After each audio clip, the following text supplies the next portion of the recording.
Ya somo sifa za mtu anayejiunga na uinjilisti wa vitabu. Bwana asifiwe. Amen. Sifa za mtu ambaye anahitaji kujiunga na uinjilisti wa nini? Uinjilisti wa vitabu ni moja kati ya njia ya kueleza utume ya kanisa la Adventista wa Sabato kupitia machapisho. Wengi wanaposoma vitabu wanakutana na Mungu kwa kusoma machapisho. Sasa kazi hii inahitaji watendakazi. Inapohitaji watendakazi, ziko sifa. Si hata ukitaka kujiunga na shule kuna sifa hata ukitaka kuomba kazi mahali fulani kuna sifa Kwa hiyo hata kwenye hii kazi ya uinjilisti wa vitabu ziko sifa ambazo huyu anayetamani kufanya kazi hii lazima awe na sifa hizi. Katika kitabu cha Reporter Ministry ukurasa wa 21 au uinjilisti wa vitabu sura ya ukurasa wa 31 kwenye Reporter Ministry ya Kiingereza 29, lakini cha Kiswahili cha uinjilisti wa vitabu ni 31 hadi 33. Mwandishi anasema kazi ya uinjilisti wa vitabu sharti ihesabiwe kuwa ni takatifu, na hii ni kazi takatifu, na wale wanaoingia katika kazi hii sharti wawe na uwezo wa kushuhudia kwa ajili ya Kristo. Kwa hiyo kazi hii ya uinjilisti wa vitabu sharti ihesabiwe kuwa ni kazi takatifu. Kwa sababu kazi ni takatifu, hata wale wanaotamani kufanya hii kazi ya uinjilisti wa vitabu sharti wawe na uwezo wa kumshuhudia Kristo. Ndio maana ziko sifa za kuwa nazo ili ujiunge kwa mwinjilisti wa vitabu. Sifa hizi ndizo zitakazo kuruhusu ujaze fomu ama usijaze nini? Ukitoa kwa mwinjilisti wa vitabu unapewa fomu. Iko fomu maalum ya kuingia mkataba huu wa kufanya kazi kama mwinjilisti wa vitabu. Sasa fomu ina sifa hizi. Ukiwa nje na sifa hizi itakutema. Halo? Yes. Na zingine haziko hapo, utazikuta kwenye fomu, maana itakuuliza habari ya watoto, umeolewa nini. Hapa sio sifa, lakini kwenye fomu utazikuta. Lakini hapa sifa zipi? Sifa ya kwanza, awe mshiriki wa kanisa mahalia la Waadventista wa Sabato. Halo? Yes. Nilisema kabla sijaanza somo kuna mahali tunapita ili kusudi tupate uelewa. Sifa ya kwanza, ili ujiunge kwa mwinjilisti wa vitabu, sifa namba 1, uwe na ushirika wa kanisa mahalia la Waadventista wa Sabato. Wale wote wanaojiunga kwenye hii kazi sharti muwe na ushirika kanisani mahalia. Hii ya habari ya ushirika sinereka Kwa hiyo hauwezi ukajiunga kazi hii kama haujabatizwa. Halo? Yes. Hiyo ndio sifa yake.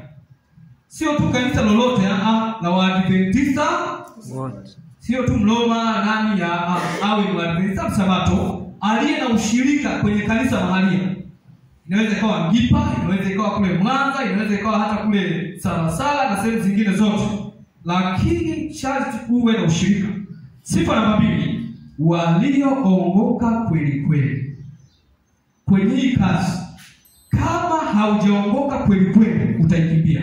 Haleluya. Amen. Kwa hiyo kazi hii inahitaji watu walioongoka kweli. Yesu anasema ukitaka kunifuata ujikane nini? Nafsi.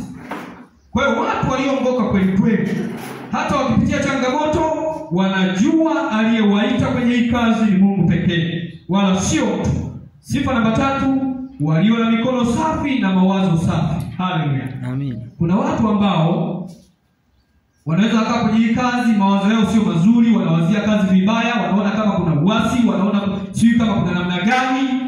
Sasa kwenye hii kazi inahitaji uwe na mawazo safi ambayo yametakaswa na Kristo. Hiyo ni sifa namba 3. Lakini mwandishi anasema malaika katika kitabu kile cha Reporter Ministry, malaika wa Mungu hawawezi kwenda nyumba za watu na wale ambao hawajajitoa wakfu, hawajajiweka wakfu. Ndio maana sharti uwe na mawazo safi na mikono safi. Sifa nyingine, wenye talanta bora na uwezo bora. Wenye talanta na uwezo. Hiyo ni moja kati ya sifa ya mtu anayejiunga na uinjilisti wa vitabu. Katika kitabu cha uinjilisti wa vitabu sura ya 33 inaeleza habari hiyo ya talanta bora na uwezo. Namba 5, wanaowiwa na mzigo wa kazi. Halo? Yes. Hii kazi ni ya kuongoa roho. Bwana sifiwe. Amen. Kazi ya uinjilisti wa vitabu sio kazi ya kujipatia fedha, wala sio kazi ili uonekane, wala sio kazi kufanya ili nawe ujulikane humo. Ni kazi ya kuleta roho kwa nani? Kwa Yesu. Kwa sababu hiyo basi, wote wanaojiunga kwenye hii kazi sharti wawiwe na mzigo wa kazi ya kuongoa roho. Lakini sifa nyingine, watu wenye mienendo, desturi njema na wanaoona mbali.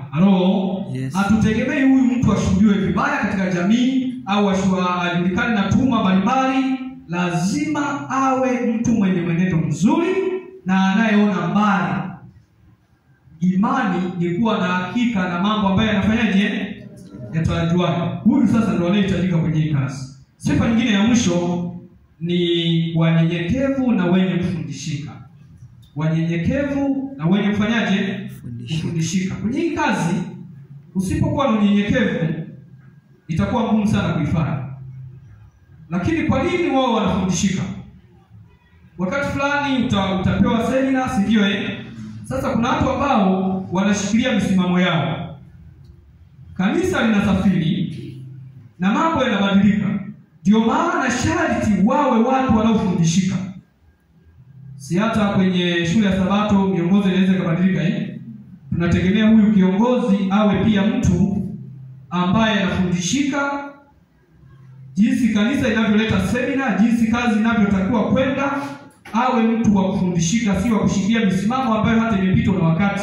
Kwa hiyo kwenye hii kazi unapojitoa kwa mwinjilisti wa vitabu, lazima uwe mtu unayefundishika. Utaitwa kwenye semina, kubali maagizo utakayopokea kwenye nini? Kwenye semina kutoka kwa viongozi na wengine kadhalika. Hatutegemei kuona mwinjilisti wa vitabu anayeshupaza shingo. Ni mtu mnyenyekevu na anayefundishika. Hizo ndizo sifa pekee ambazo mtu anaweza kujitoa na kuwa mwinjilisti wa vitabu. Kuna mtu ana swali juu ya sifa hizo? Mungu awabariki sana. Mzee, niko na swali. Hapo kwamba mimi nashukuru kwa hizo sifa ambazo zinaonyesha kwamba ili mtu mwinjilisti wa vitabu, sifa hizo mmoja wapo. Ina maana kumbe zinatufundisha labda kwamba utaweza labda kukuta labda kumbe kila siku labda kwamba kama hujabatizwa na kasi labda kama mshiriki wa pale kanisa mahali, kumbe haiwezekani kuingia kwenye shule ya Sabato. Kwa hiyo kumbe tutaweza kusema labda kwamba labda nifanye hii kazi kumbe labda kwamba sijajua kitu nani labda sifa zake. Kumbe nishaona kwamba kumbe hata